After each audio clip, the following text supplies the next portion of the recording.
Welcome, everybody. Welcome to the Women's and Gender Studies program at the College of Charleston's first event of the academic year. I am Chris DeWeld. I'm director of the program and professor of Women's and Gender Studies and Sociology. I'm excited to host you all in this celebration and commemoration of the 19th Amendment and women's suffrage. First, some logistical information about tonight's event. I will make a few opening remarks. I will then introduce our esteemed guest speaker, Dr. Anya Jabour, who will speak for about 45 minutes. We will then turn to a 15 to 20-minute Q&A with our esteemed moderator, Dr. Sandra Slater. Please enter your questions in the Q&A portion of your screen. These will not be visible to the public, just to me, and then I will be sharing those with Dr. Slater and Dr. Jabour throughout the Q&A. This is also being recorded, and we will share the link with you within a few days. So tonight's event is in commemoration of the 19th Amendment, which was certified 100 years ago today, this week, on August 20th, 1920.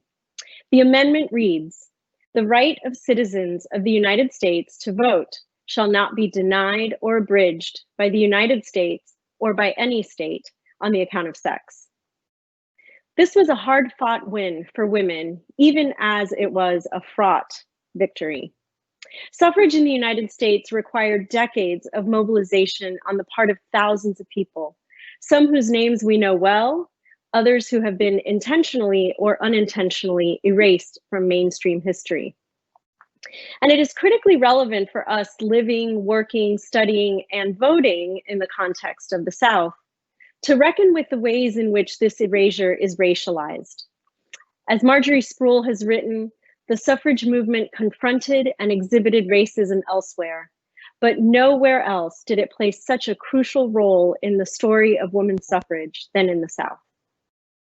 Despite the amendment's passage, most women of color, Black, Latinx, Asian American, Indigenous, did not have the right to vote. Decades of mobilization and activism continued well into the 1960s as women of color slowly and in piecemeal fashion earned their right to cast their ballots. And even today, voter disenfranchisement and suppression are evident across the country. In this historic moment, feminist scholars like Dr. Jabour are finally and rightfully disrupting the white, upper-class, able-bodied, heterosexual narratives that have been seared into history textbooks, films and documentaries, and the public consciousness. We will learn this afternoon about the ways in which pioneering feminists like Breckinridge fought hard for women's right to vote, but also saw voting as a way to advance social justice more broadly. As we barrel towards another presidential election and many other just as consequential down ballot races, this anniversary serves as a moment to recognize the importance of the vote for all citizens, regardless of gender, race, age, ethnicity, ability, sexual orientation, social class standing, education, and previous felony convictions, as well as to acknowledge the ways in which suffrage was and continues to be complex, layered, and powered by many whose names we've forgotten or we may never know.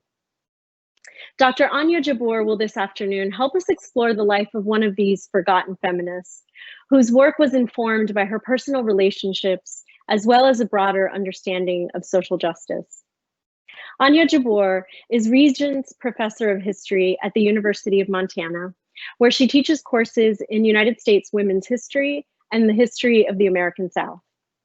She is a past co-director and current executive committee member of the Women's Gender and Sexuality Studies program. She has published several books and articles on women, families, and children in the 19th century South, and has served as a historical consultant for PBS in their Civil War miniseries, Mercy Street. Her most recent book is a biography of forgotten feminist Sophonisba Breckinridge. Her work on Breckinridge's lifelong reform activity, her long-term partnership with Edith Abbott, and the role of lesbians in the suffrage movement has been featured in the Huffington Post, The Conversation, and Them magazine. Well, and now in the College of Charleston. So I turn it over to you, Dr. Jabour. Thank you for being here tonight, and we look forward to your presentation.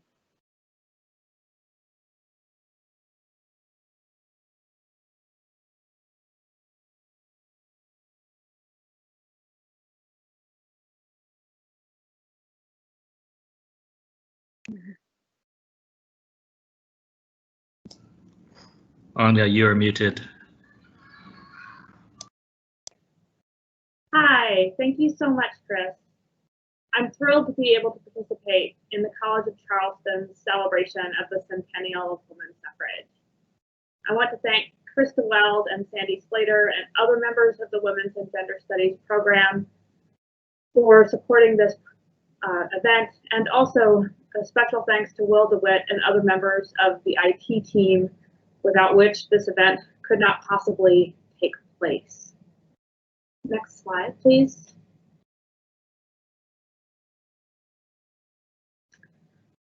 This talk is based on my biography of Sophonisba Breckinridge, who was an important but often overlooked advocate of women's suffrage and social justice. Breckinridge lived a very long life. She was born in 1866 and lived until 1948. And as this table of contents suggests, during that very long and productive life, she had wide-ranging interests. Today, I want to focus on her advocacy of equality for women and justice for all between 1900 and 1940. Next slide, please. In 1912, the Woman's Journal, the official publication of the National American Woman Suffrage Association, ran a profile of Breckinridge, the new second vice president of the organization. Characterizing her as a champion of the championless, the article lauded what it termed her many-sided work, noting that Miss Breckinridge's activities are manifold. Indeed, Breckinridge's entry into the national woman suffrage movement coincided with her participation in a range of progressive reforms. Her keen interest in promoting social welfare and legal rights for working women, immigrants, and African Americans informed not only her work for women's suffrage, but also her continuing campaigns for social justice in the 1920s and the 1930s. Next slide, please. Born and brought up in Kentucky in a well-to-do white Confederate family, Breckinridge came to Chicago to pursue higher education at the Coeducational University of Chicago with the support of Marion Talbot. Talbot, the Dean of Women, finagled a fellowship for Breckinridge and created a job for her. After earning her MA and PhD in political science in 1897 and 1901, respectively, Breckinridge graduated with her Juris Doctorate at the top of the law school's first graduating class in 1904. After completing her studies, she continued to work with Talbot as Assistant Dean of Women. Breckinridge and Talbot forged strong professional and personal ties. They worked together in the office of the Dean of Women and shared a vacation home in New Hampshire.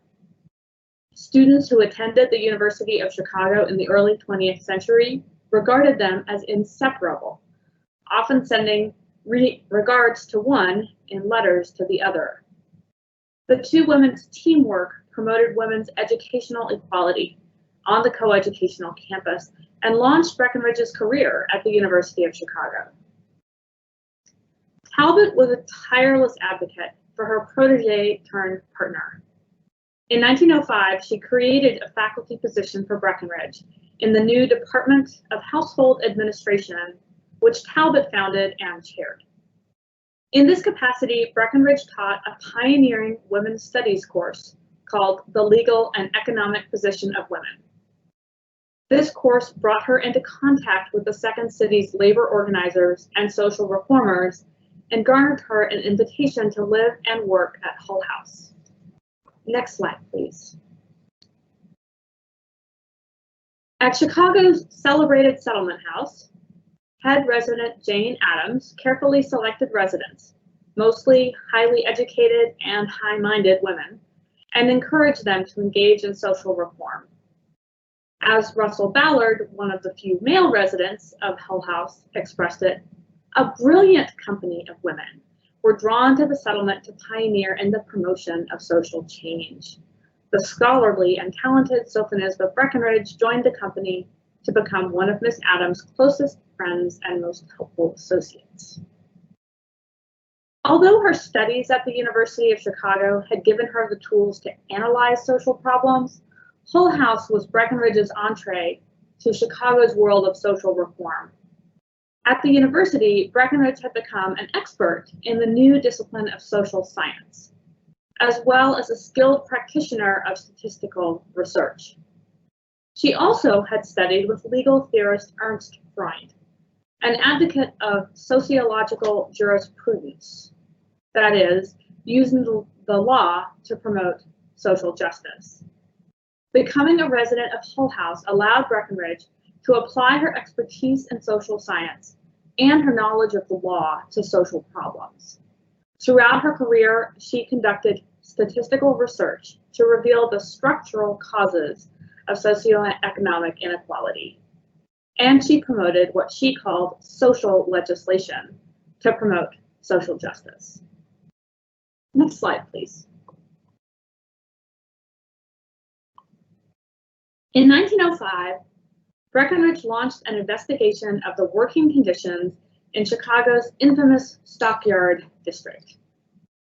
She spent more than 4 months inspecting the facilities and interviewing the employees of Packingtown, mostly immigrant girls and young women.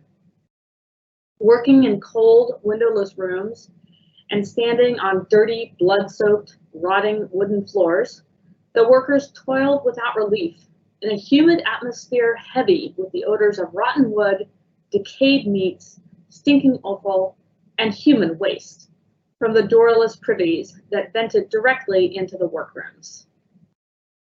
Breckinridge found her task exhausting, both physically and emotionally. To Adams, she confessed, "I was getting where I could not sleep. The vision of the day's work presses in so. Not my own day's work, but that of the crews of girls I see marching past me now." Breckinridge became a passionate advocate of so-called protective legislation for women workers, state laws regulating working women's hours, wages, and working conditions. She persuaded the U.S. Labor Department to fund a full-scale investigation of wage-earning women and children. The resulting report was an impressive example of her trademark academic activism. Published between 1910 and 1913, it comprised 19 volumes of statistical research on the wages and working conditions of female and child wage earners. The report provided the basis for the establishment of 2 new federal bureaus, the U.S. Children's Bureau and the U.S. Women's Bureau. These agencies would advocate for better working conditions for women and a ban on child labor for decades to come. In the meantime, Breckinridge joined other club women and reformers, as well as labor organizers, in a local campaign for labor legislation. The Supreme Court had been hostile to labor legislation, striking down state laws regulating working hours on the basis that they abridged workers' freedom of contract. However, labor advocates discovered a legal loophole, emphasizing women's vulnerability in the workplace, and thus the state's responsibility to regulate their working conditions. The test case for this strategy was the 1908 Supreme Court case of Muller v. Oregon. This landmark case relied heavily on statistical data from studies like Breckinridge's. Based on this evidence, the court upheld Oregon's single-sex 10-hour law, ruling that the state had a compelling interest in protecting the health and safety of women workers. The decision opened the floodgates for a wave of gender-specific labor legislation in Illinois and throughout the nation. After Illinois adopted a 10-hour law for working women in 1910, Breckinridge and her allies advocated a minimum wage for women workers as well. Next slide, please. For Breckinridge, so-called protective legislation was just one example of what she preferred to call social legislation. In addition to promoting labor legislation, Breckinridge also pioneered the nation's first mother's pension, which provided financial assistance to needy mothers and their children. Shortly after Breckinridge joined Hull House, a fellow resident, Julia Lathrop, appointed her director of research at a private social work training school, the Chicago School of Civics and Philanthropy. One of her first projects was an examination of the records of the Chicago Juvenile Court, the nation's first. Next slide, please. Breckinridge promptly recruited Edith Abbott, who had earned her PhD in economics at the University of Chicago in 1905, as her assistant. Breckinridge had first encountered Abbott as a student in her pioneering women's studies course.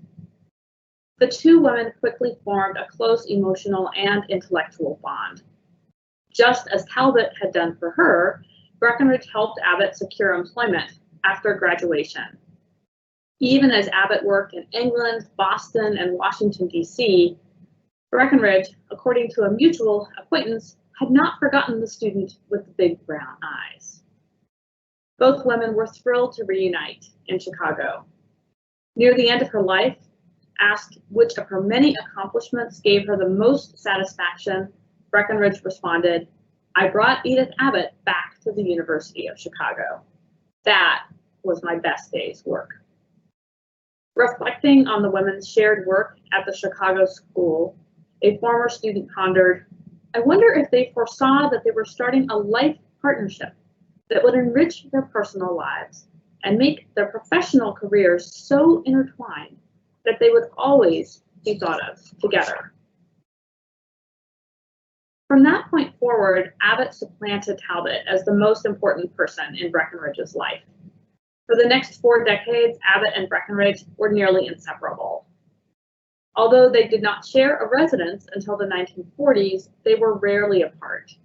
They worked closely together on teaching, administration, and research, first at the Chicago School of Civics and Philanthropy, and then at the University of Chicago's School of Social Service Administration. They attended plays and dinner parties together, shared hotel rooms at conferences, and traveled abroad and vacationed together. During their infrequent separations, they wrote letters filled with love and longing. Breckinridge and Abbott's personal, professional, and political partnership made them a powerful force for public policy based on social science. For one of their earliest joint scholarly ventures, they conducted research in the records of the Chicago Juvenile Court for its first 10 years of operation. Based on this data, they declared, "Poverty is in itself a direct and compelling cause of delinquency." In other words, delinquent children were deprived, not depraved. Breckinridge and Abbott's research on youthful offenders provided persuasive evidence to advance public policy. In 1910, Breckinridge presented a proposal for public assistance for single mothers, arguing that it was in the public interest to provide them with financial support. Illinois promptly enacted the Fund to Parents Act, which administered the nation's first mother's pension. The Illinois program became the template for similar programs throughout the nation. Next slide, please.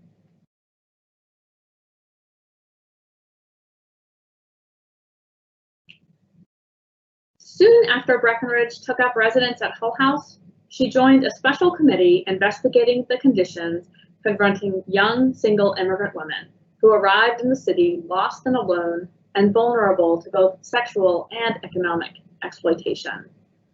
A typical case was that of Bozina, a nice young Bohemian immigrant girl who was, as Edith Abbott put it, so eager for work that she had taken the first job she could find, in a saloon. The saloon keeper, Abbott continued, had abused her shamefully and then turned her out when he found that she was to become the mother of his illegitimate child. Breckinridge and other Hull House residents helped this particular immigrant woman in a variety of ways. Breckinridge accompanied Bozina to court in an unsuccessful effort to prosecute the saloon keeper. Bozina also took evening classes in English at Hull House, enabling her to become a naturalized citizen. Later, she became a social worker specializing in the needs of foreign-born women. Breckinridge and Bozina stayed in touch for over a decade, and Bozina credited "Dear Miss Breckinridge" for introducing her to the field of social work. While such personal relationships could make a difference for individuals, it soon became clear that the problem of lost immigrant girls was too widespread for existing service agencies to address. Jane Addams explained, "Every year we have heard of girls who did not arrive when their families expected them. And although their parents frantically met one train after another, the ultimate fate of the girls could never be discovered. We have constantly seen the exploitation of the newly arrived immigrant by his shrewd countrymen in league with the unscrupulous American. From time to time, we have known children detained in New York and even deported, whose parents had no clear understanding of the difficulty." Next slide, please. Breckinridge proposed the creation of a new organization, the Immigrants Protective League, established in 1908. As Edith Abbott put it, "The problem of the unaccompanied girls proved to be challenging, but nothing that ought to be done seemed impossible to Miss Breckinridge." Breckinridge chose Grace Abbott, Edith Abbott's sister, who had followed her to the University of Chicago, to head the new organization. Breckinridge herself served as secretary. Next slide, please. The Immigrants Protective League provided essential assistance to Chicago's immigrants, women, men, and children. One of the League's first major accomplishments was establishing a kind of immigration station to welcome new arrivals. Immigrants arriving in Chicago met with League agents, chosen to represent the nationalities and speak the languages of their clients. Agents provided new arrivals with information about employment opportunities, social services, and evening classes. One of the principal goals of the League was to protect immigrants from exploitation. At the welcome station, agents helped new arrivals steer clear of unscrupulous cab drivers, fraudulent employment agents, and the ever-present cadets who recruited young women into prostitution. Next slide, please. Breckinridge was concerned about the situation of African Americans as well as the needs of immigrants. In 1909, Breckinridge and Abbott proposed a study of housing conditions in the Second City. To facilitate the study, Charles Ball, head of the city's Sanitary Bureau, appointed Breckinridge tenement inspector in the Department of Health without salary. Although Ball recommended that the study exclude what he called the Negro districts, Breckinridge insisted on including them. The housing study revealed shockingly unsanitary conditions in Chicago's working-class neighborhoods. Poor Chicagoans crowded into dingy, dilapidated buildings, most of them lacking adequate ventilation or modern plumbing. The housing study had an immediate effect on public health.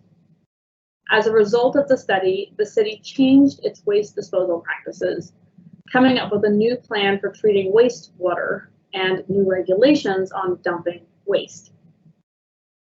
The study also prompted Breckinridge to think seriously and systematically about race relations.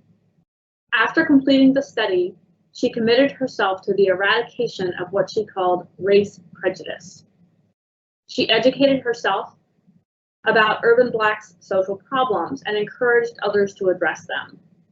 Active in a variety of women's clubs, she urged white club women to combat racism, insisting that they had a responsibility, as she put it, to refuse to acquiesce in continued racial discrimination. Breckinridge and Abbott also collaborated with philanthropist Julius Rosenwald to establish an African American settlement house, which not only offered services to Black Chicagoans, but also provided employment for Abbott and Breckinridge's Black students. Also, with Rosenwald's financial backing, they established an innovative program that provided financial support, medical services, and foster care to African American children. Next slide, please.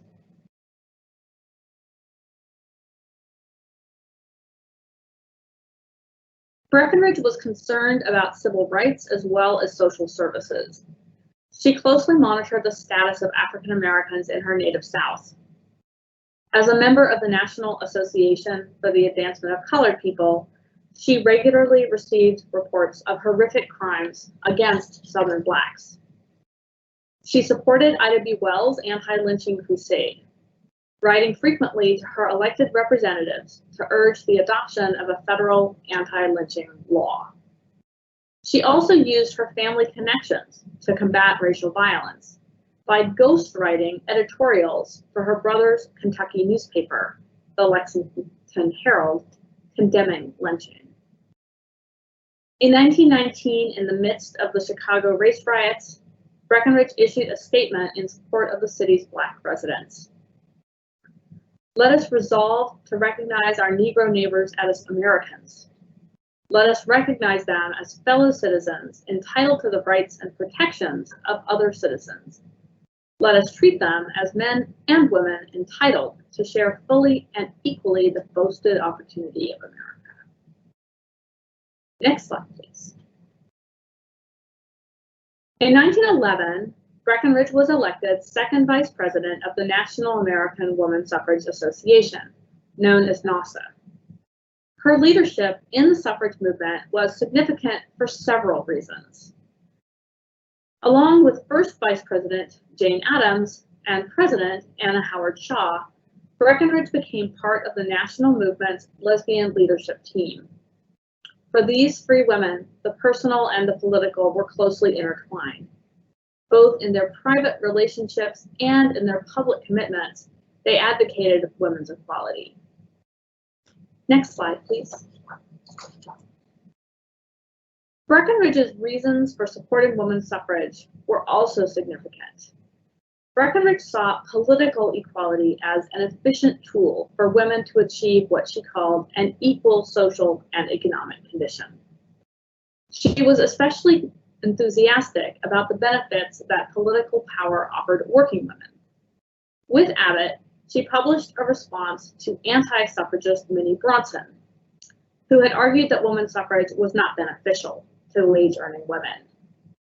Breckinridge and Abbott contended that as voters, working women would be able to represent their own interests and to achieve both a shorter working day and a living wage. Ultimately, Breckinridge saw women's suffrage as an essential element in the larger struggle for social justice. In a 1912 speech, she argued that women needed the vote to combat poverty, disease, unequal distribution of wealth, special privilege, and unequal justice. Breckinridge's rhetorical strategies were diverse. At a time when the suffrage movement was moving away from arguments based on natural rights and toward arguments based on gender differences, she combined both approaches.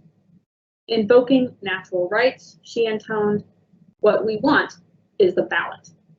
We demand it, and that demand is an unanswerable argument."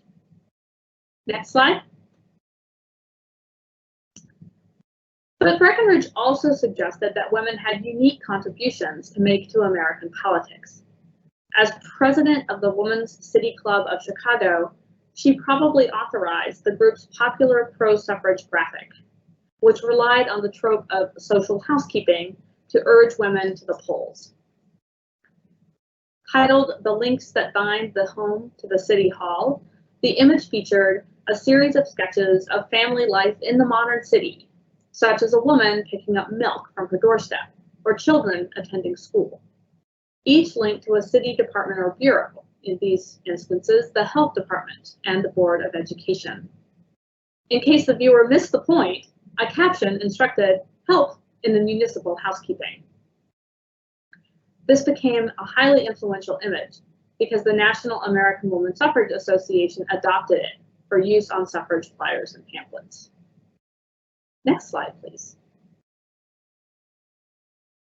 Breckinridge also engaged in maternalist arguments that suggested women's special obligation to care for children and insisted that women needed the vote in order to fulfill this obligation.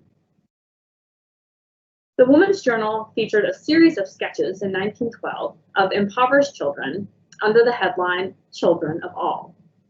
The headline derived from one of Breckinridge's speeches, excerpted alongside the images, reading, "We cannot limit the number of our children. We have all the children whose naked feet we know about." The journal editorialized, "Miss Breckinridge's attitude is typical of that of a large number of suffragists. Yet without the vote, these women are unable to enforce their desire to protect the many helpless children in the world." Next slide, please.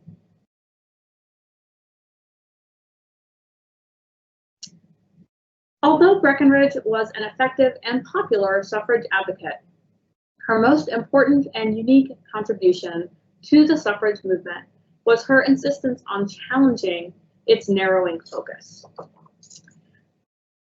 At the same time that the movement laid greater emphasis on gender differences, it also increasingly highlighted differences of class, ethnicity, and race. At the time Breckinridge assumed office, NASA had begun to advocate educated suffrage. This was code for literacy requirements that would extend voting rights to educated, white, native-born, middle-class women, but prevent many African Americans, immigrants, and working-class citizens from casting ballots. This turn-of-the-century strategy closely resembled the literacy tests adopted by Southern states to prevent newly enfranchised Black men from voting. It also reflected anti-immigrant attitudes and restrictive immigration policies prevalent in the opening decades of the 20th century. Breckinridge rejected these exclusionary strategies, protesting proposed literacy tests for immigrants and promoting education for working-class youth. But perhaps most importantly, she used her role in planning NASA's 1912 convention to welcome African American participation in the movement. When Breckinridge assumed office, NASA routinely rejected African American groups' application for membership and actively discouraged African American participation in the movement. In addition, the national movement adopted a so-called Southern strategy of wooing Southern whites by arguing that women's suffrage would strengthen white supremacy. Breckinridge's own sister-in-law, Madge Breckinridge, a Kentucky suffragist, offered a detailed accounting of how white women's votes would cancel out Black men's votes, thus ensuring continued white dominance. Civil rights leader W.E.B. Du Bois, a supporter of women's suffrage, criticized white suffragists' racism, warning that the suffrage movement was becoming a crusade for votes for white women only. Du Bois lambasted NASA's leadership for refusing to allow African American women to introduce a resolution linking women's suffrage with African American rights at its 1911 annual meeting. It was this meeting at which Breckinridge was elected to office, in absentia. Then, as the new second vice president, she became responsible for organizing the next annual meeting. She invited Du Bois to speak at it. His speech, advocating what he called a democracy of sex and color, joined the struggles for voting rights for American women and African Americans. Next slide, please.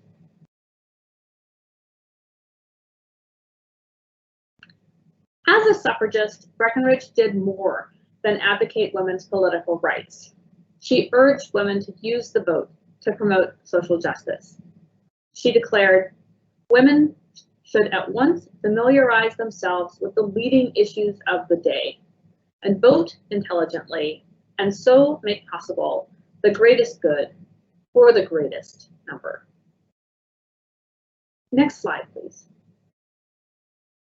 Once suffrage was achieved, Breckinridge turned her attention to promoting policies to benefit women, especially poor women, working women, and immigrant women. These priorities led her to oppose the Equal Rights Amendment, which she saw as antithetical to the social legislation that she saw as essential to effective equality. Breckinridge was a strong supporter of the Shepherd Counter Act, one of the first successful initiatives promoted by newly enfranchised women. First proposed in 1918 and finally adopted in 1921, the Act provided matching funding for states for pre- and postnatal health care for poor mothers and their infants, especially in rural areas. Breckinridge, who had watched two siblings die in infancy and mourned her own mother's premature death due to complications resulting from childbearing, passionately promoted the program, known as M&I by its supporters, short for maternity and infancy. Soon after the successful adoption of the Shepherd Counter Act in 1923, the National Woman's Party proposed an Equal Rights Amendment to the Constitution. Because of the threat that the amendment posed to protective legislation, many former suffragists opposed the amendment. Indeed, when NASA reconstituted itself as the League of Women Voters, it emerged as one of the leading opponents of the amendment. Breckinridge, who believed that public policies should acknowledge and ameliorate the factors that led to gender inequality, cast her lot with the League. Arguing that the Equal Rights Amendment failed to address the sources of inequality, she asserted, "Nothing can be more unequal than calling unequals equal." Breckinridge played an important role in the League's anti-ERA campaign because of her strong support of what she called social legislation, gender-specific programs to benefit women workers, poor mothers, and at-risk children. Correspondence with her former law school professor, Ernst Freund, convinced her that the amendment would, as he put it, destroy labor laws for women. Breckinridge also feared that the amendment jeopardized programs designed for mothers and children, such as the mother's pensions she had helped establish and the maternity and infancy health care program created by the Shepherd Counter Act. According to Breckinridge, gender-specific legislation was essential to what she called effective equality. Next slide, please. The federal government's actions in the 1920s gave social legislation advocates like Breckinridge good reason to fear for the future of programs designed to benefit working women and poor mothers and their children. Because of stingy allotments, the mother's pension programs had never really fulfilled their intended function as compensation for childbearing.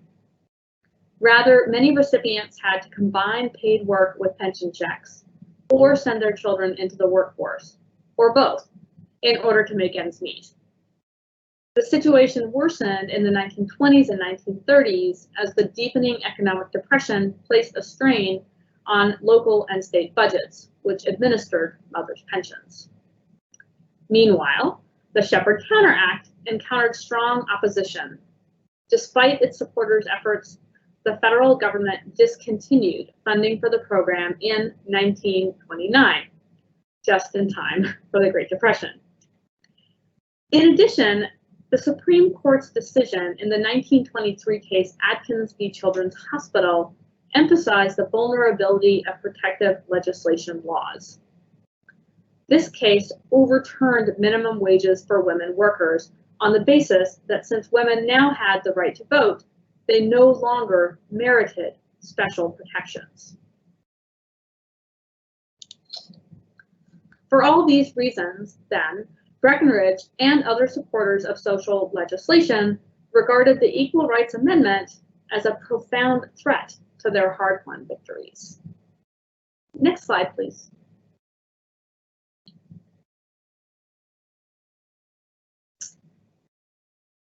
Opposition to the Equal Rights Amendment did not correspond to opposition to women's equality, however. Rather, Breckinridge considered her work with the League of Women Voters Committee on the Legal Status of Women as the logical continuation of the suffrage movement.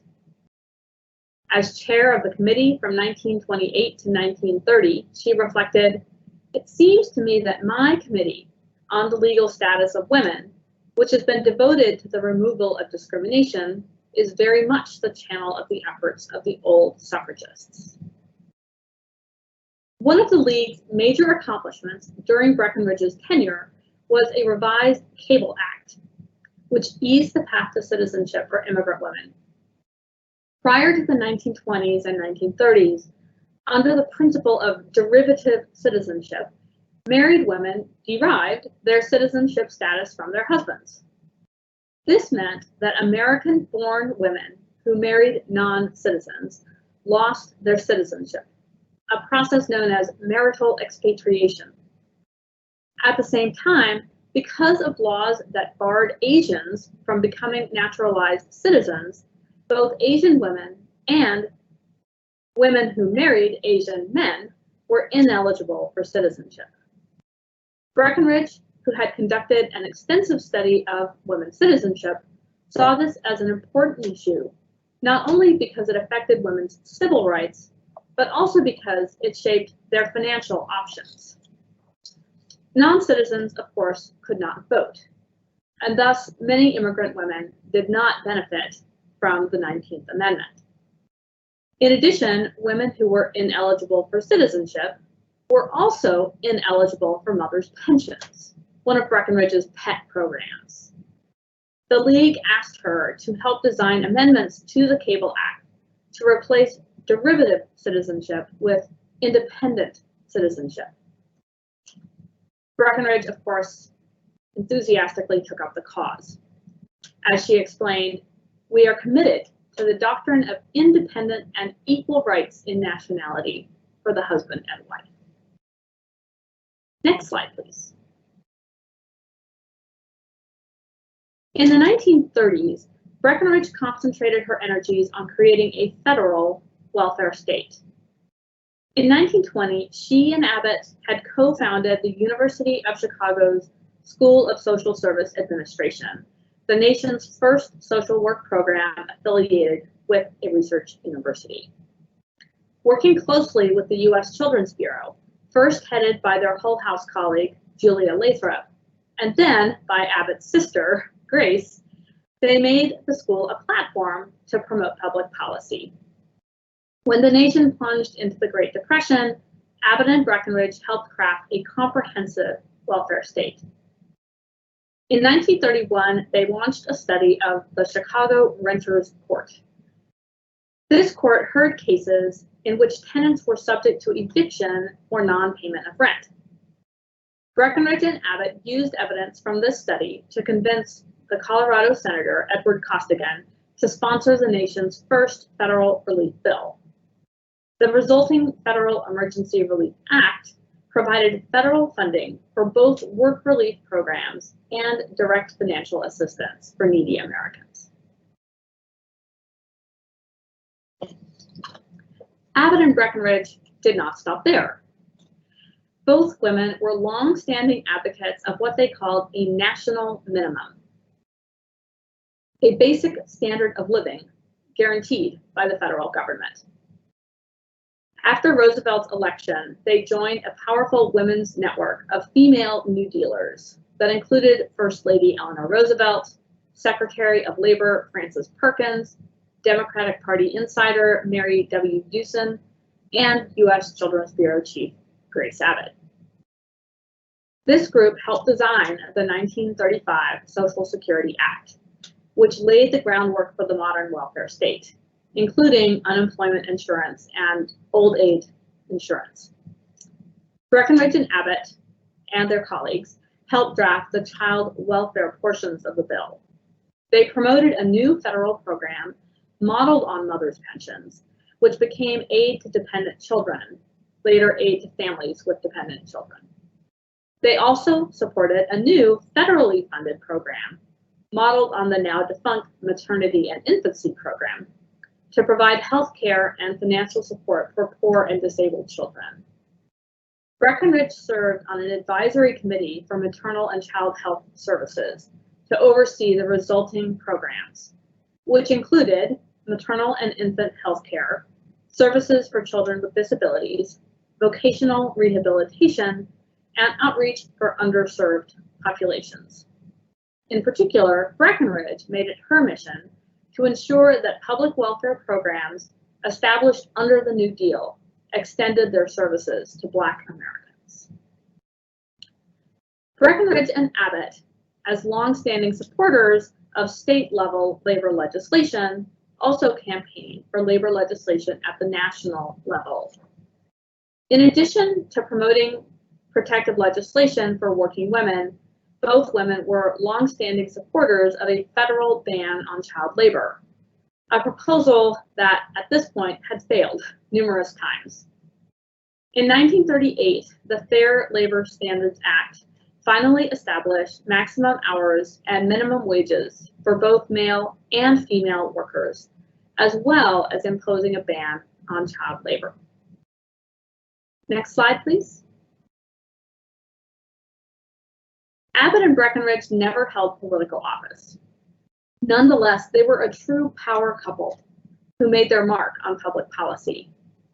Frank Bain, the first executive director of the Social Security Board, paid tribute to their partnership. In setting up the various relief administrations and Social Security, he said, "It was Edith Abbott with Sophonisba and a few others who gave us the greatest help. Edith and Sophonisba, as the University of Chicago called them, A and B. What a pair." Next slide, please. Breckinridge's advocacy on behalf of both women's rights and social justice remains salient on the centennial of the 19th Amendment. Her decades of activism demonstrate the importance of persistence in social movements, while her collaboration with Edith Abbott and others suggests the value of collective work for social change. In light of contemporary voter suppression measures and escalating violence against people of color, her insistence on upholding civil rights must continue to inform American activism. Thank you. Thank you so much, Dr. Jabour. I'm hearing the applause coming through the screen. Unbelievable, what a full life Breckinridge led, and the resonances and the relevance of so much of what's unfolding today. So I'm not gonna take this opportunity to talk to you. I'm gonna turn it over to Dr. Sandra Slater, who's Associate Professor of History and the Director of the Carolina Low Country Atlantic World Program at the College of Charleston.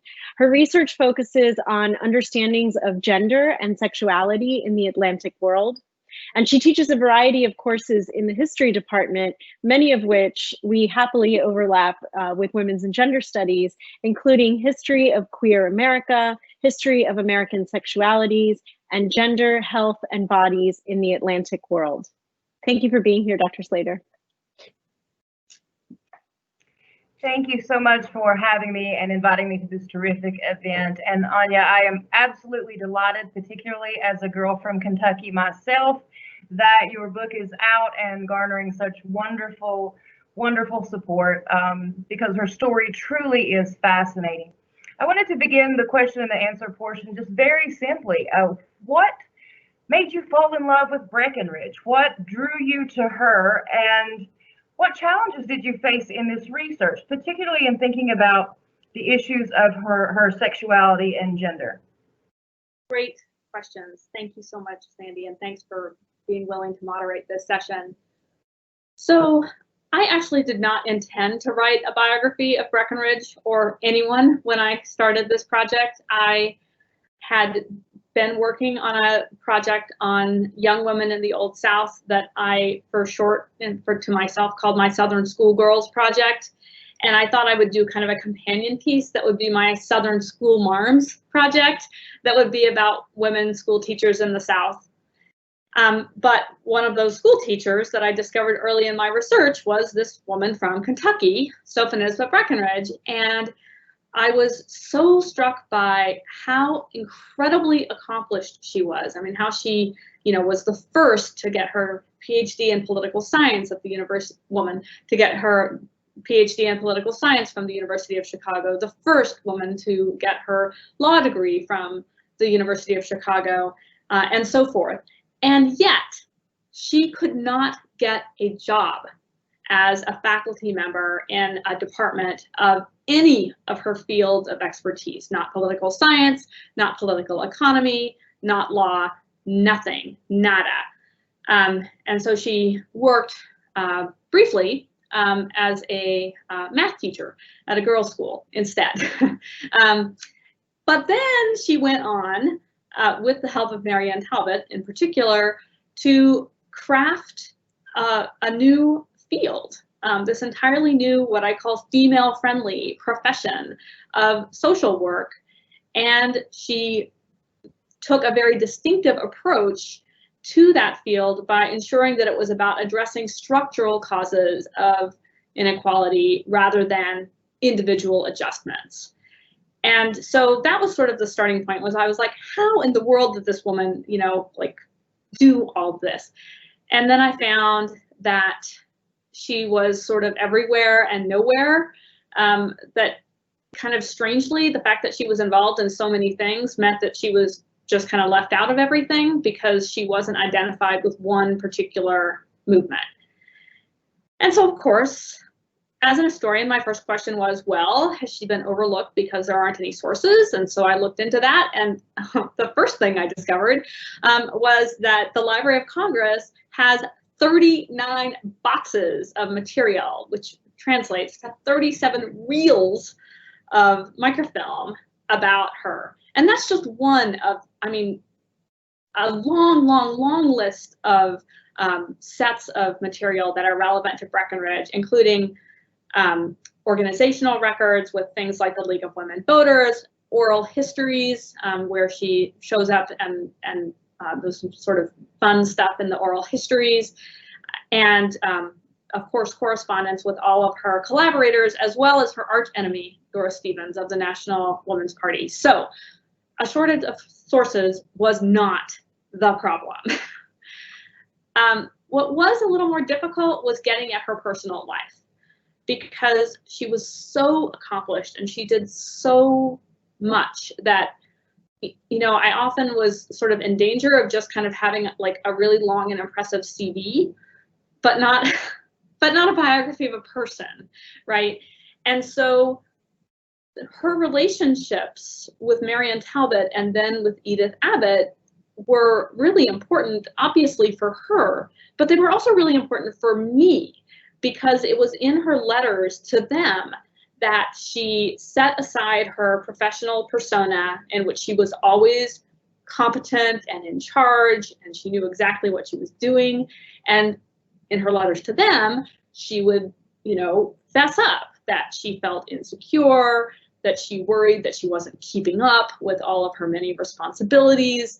And of course, also she would, write lengthy passages about how much she loved them, how concerned she was about them, how much she couldn't wait for their reunion when they were separated. So that was a really important piece of being able to the personal and the professional, and the political as well. Great, thank you. Building off of that, can I just kind of ask a follow-up question to what you were just talking about? Certainly Victorian notions of female friendships was a very kind of ritualistic and oftentimes very erotic relationship. And we see that from countless letters, but when dealing with the material between her and Talbot and Abbott, do you see an indication that there was a level of eroticism or intimacy that extended beyond the acceptability of Victorian womanhood? And were they discriminated against? Was this well known? I mean, how visible was this to her circle and then to the public in particular? Right, great question. So I think it's important that they all came of age in that kind of pre-Freudian world of romantic friendship in which these relationships were not popularly, at least, understood as being sexual in nature.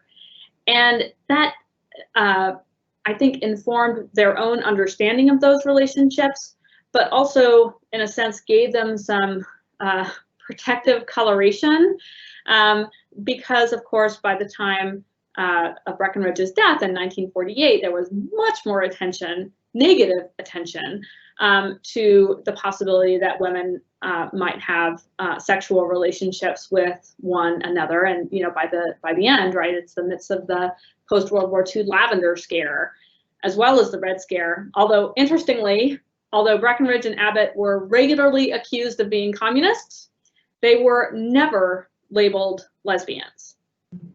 But that doesn't mean that they were in the closet as we would understand it today.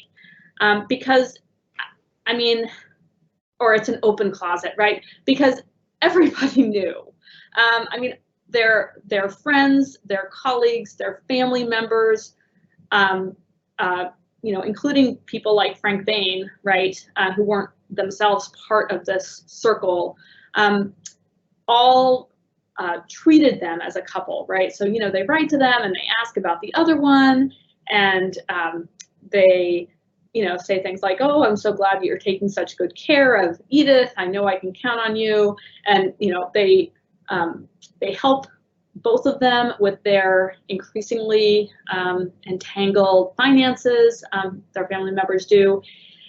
They also have a lot of friends and colleagues who are also part of this kind of network of women who were coupled with other women and also were part of the world of higher education and or political activism and or policy making, right? I mean, and they all corresponded with one another and they all asked about each other's partners, and so on.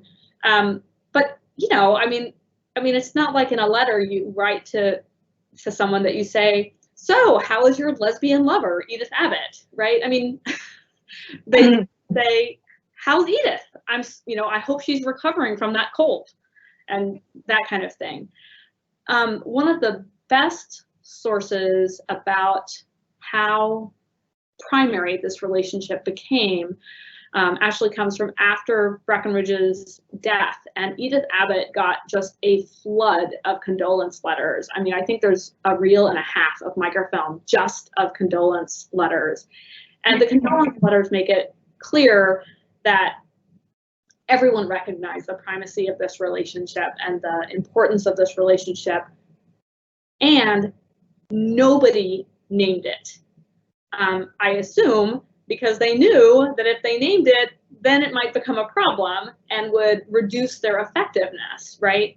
But it's also the case that by the time Breckinridge and Abbott were getting really well known, they were already mature women in their 50s and 60s. And so at the time that, like, say, lesbian bar culture was developing, I mean, they operated in an entirely different world. They presented a very conventional feminine appearance. They simply did not sort of raise any eyebrows, right? I mean, we could say, right, that they flew under the radar, intentionally or not. That's actually, sort of what happened. One thing I'll say about, like, why I, at least as shorthand, call them lesbians, has to do with the nature of their letters. I mean, the intensity of their letters is, well, intense. I mean, they are more than affectionate letters. They are passionate letters, although there's not like a smoking gun that sort of acknowledges sexual contact. But also there's this really interesting moment around 1911. So Abbott has come back to Chicago, and Talbot is really not happy about being supplanted. And so there's this correspondence between Talbot and Abbott in which they're basically competing for Breckinridge's affections. And they're both trying to prove that the other one loves her more, and so that one deserves her love. And I mean, it's a love triangle. And you know, that level of jealousy and possessiveness and desire to be the one, right, indicates to me that whether they said so or not, I mean, this was clearly not mere friendship, not to denigrate friendship, which is a wonderful thing, but this was clearly a romantic relationship that the parties in question intended for it to be a monogamous relationship as well. Great, thank you. And honestly, as someone who's a scholar of sexuality, it would be incredibly useful if there were always smoking guns. I really wish people would write their letters, "Dear my lesbian lover," for future historians. I wanted to shift just a little bit and talk about Breckinridge as a child of Kentucky and a child of Reconstruction. Clearly, she grew up in the border state of Kentucky, visualizing the remnants of slavery. Can you talk a little bit about her personal relationship to Reconstruction as a Kentuckian, as someone who was Southern, but also very much a progressive person in terms of race relations, and how did that affect her activism, but also just inform who she was as a person? Yeah, sure. So Breckinridge was born in 1866, and she was entering her teens at the same time that Kentucky was undergoing a virulent stage of racism and racial violence.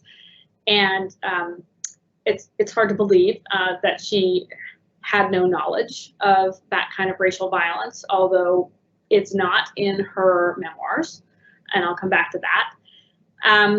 She encountered African Americans only as servants in her home, and her sister Ella kept her own memoirs in which she commented on those relationships, and it's really clear that the Breckinridge family practiced what Jennifer Ritterhouse calls racial etiquette, right? That they reinforce these rituals of white dominance and black subservience all the time, right? In particular by not sharing meals and by denying African Americans titles, honorifics, that kind of thing. Breckinridge's parents were both very unreconstructed Confederates. Her mother was a member of a branch of the United Daughters of the Confederacy. Her father won political office on the basis of his promise to return Kentucky to being what he called a white man's state. So this seems like a really unlikely candidate for an advocate for African American civil rights. Interestingly, in later life, in the 1940s, when she writes her memoirs, she bends over backwards to try to credit her father, her white supremacist father, with her racial liberalism. He did do some things that were not entirely towing the white supremacist line. He argued that because African Americans paid taxes, they should have schools, for instance. He advocated for African Americans to be able to testify in court on their own behalf. Of course, he also designed Kentucky's own version of the poll tax, a capitation tax, to prevent African Americans from voting. So, it was not an unblemished record.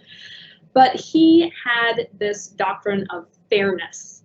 And Breckinridge herself, in later life, refers back to her father's example and fairness as being something that she took from him. She obviously took it much farther than he did, but she wanted to give him some credit. She adored him, and I think that's why she carefully omits any mention of race in her memoirs. Yeah. In terms of how in the world she got from there to what I've been talking about, there's a couple of key things. One, she left home and she went north to Wellesley College, where she was a fellow classmate with African Americans, became friends with a fellow classics major who was African American and whom she found very impressive.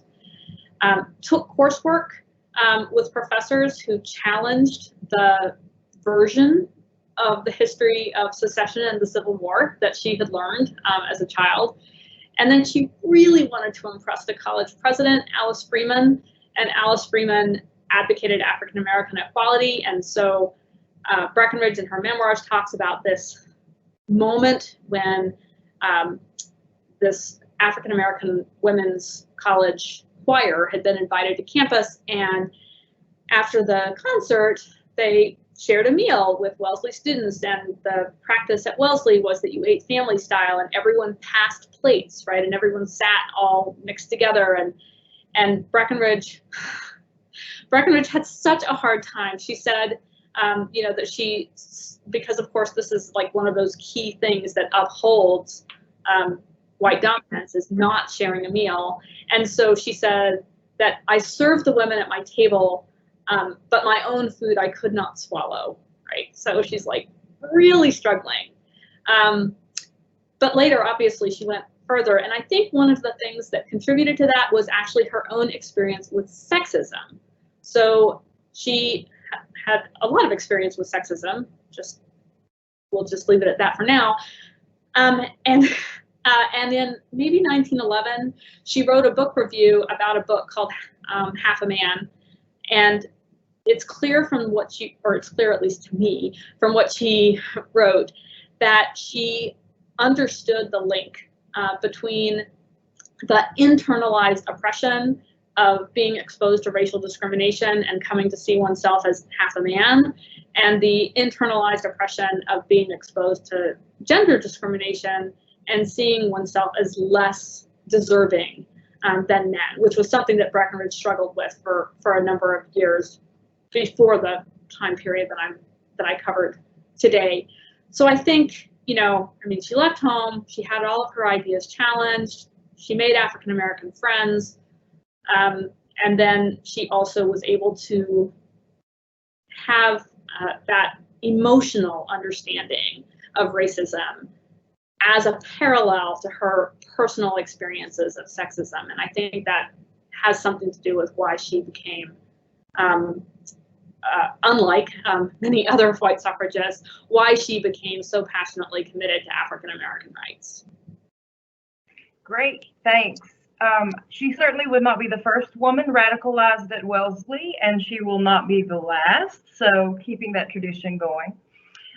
For those who have not had an opportunity to see the series Mercy Street on PBS, it is truly exceptional, and the 2 seasons that were produced were beautifully done. We had an audience question about what was that like to work as a historical advisor with PBS on the creation of a fictional world. You know, as historians, we are commanded to avoid that. So what was that experience like for you?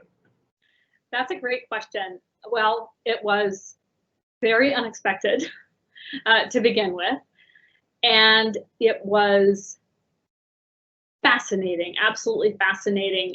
Just to learn about the world of making television and making film was really very fascinating. As a historian, my experience was really much more positive because Lisa Wolfinger, the executive producer who recruited me to be a consultant, she is a documentarian.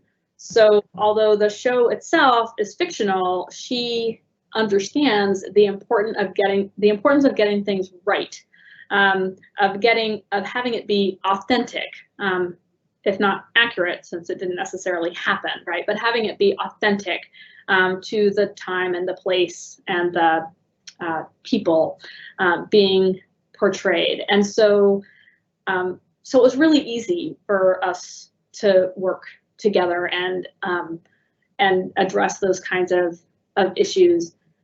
And the really great thing about it was, you know, as a historian, I work, of course, primarily with the written word, occasionally with images, but, you know, primarily with the written word.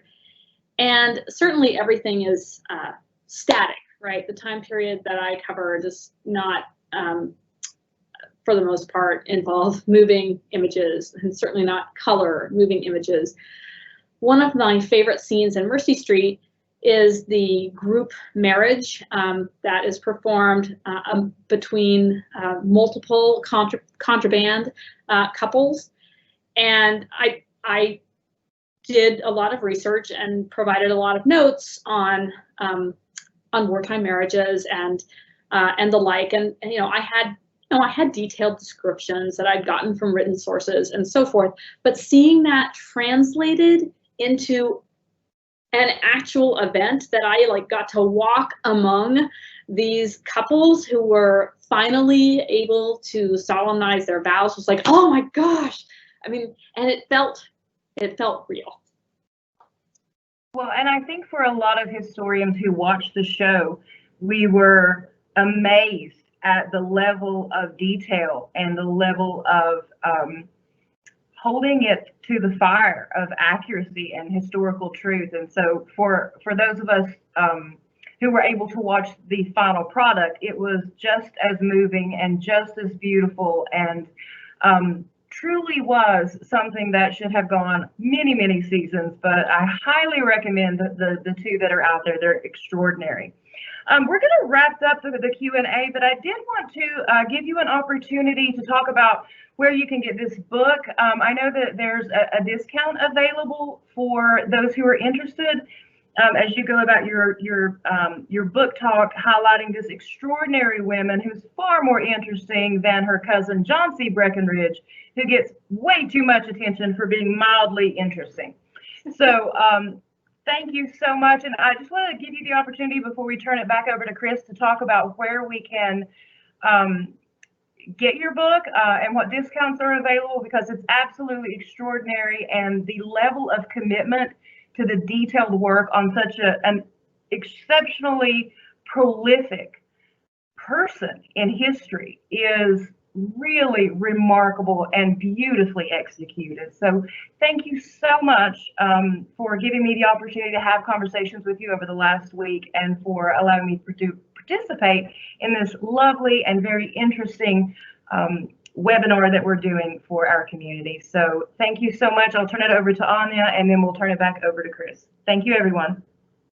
Thank you so much, Sandy, and I really appreciate your kind words. So I think that the tech people who are working miracles behind the scenes are working toward getting us to a slide that has information about a discount. And there it is. Yay. So if you order directly from the University of Illinois Press, you can get a 30% discount with this code F19UIP. And yeah, and it's available hardcover and paperback, as well as, you know, COVID era safe ebook.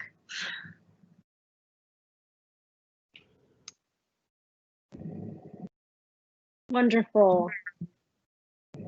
So I want to thank you, Dr. Jabour, for this labor of love and this book with such amazing detail. And as someone who is a sociologist and studies present day society, just for me, it always makes sense to translate and see the relevance. And I know that historians may not always appreciate that, but my goodness, is there relevance in Breckinridge's life and work and love and struggles and victories. So thank you so much for this work and for sharing it with us. I also want to thank Sandy Slater for serving as our moderator this evening. Thank you so much to both of you.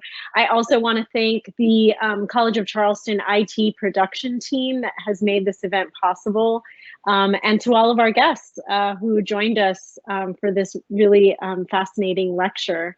And I honestly can think of no better way to close out this month of celebrating women's suffrage than to inspire us all to explore suffrage movements past and present, and to be compelled to participate in voter expansion efforts wherever we are.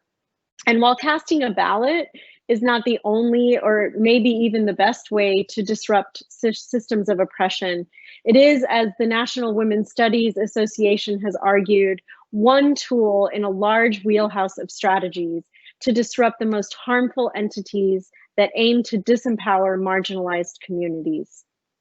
So in short, I am going to make a sort of call to action for everybody listening live and all those who will listen to this lecture and watch this lecture later, to honor the life of forgotten feminists like Sophonisba Breckinridge, and vote this November. And let's do what we can individually and collectively to make sure that anyone who wants to vote can vote. So follow Women's and Gender Studies on Instagram, which is at CofC WGS. Next week, we will be posting links to local voter registration efforts, initiatives to fight voter suppression, information about requesting absentee ballots, and getting registered to vote. So stay tuned for more. There's always work to be done. So thank you again, Dr. Jabour and Dr. Slater, and everyone who's here with us. Good night.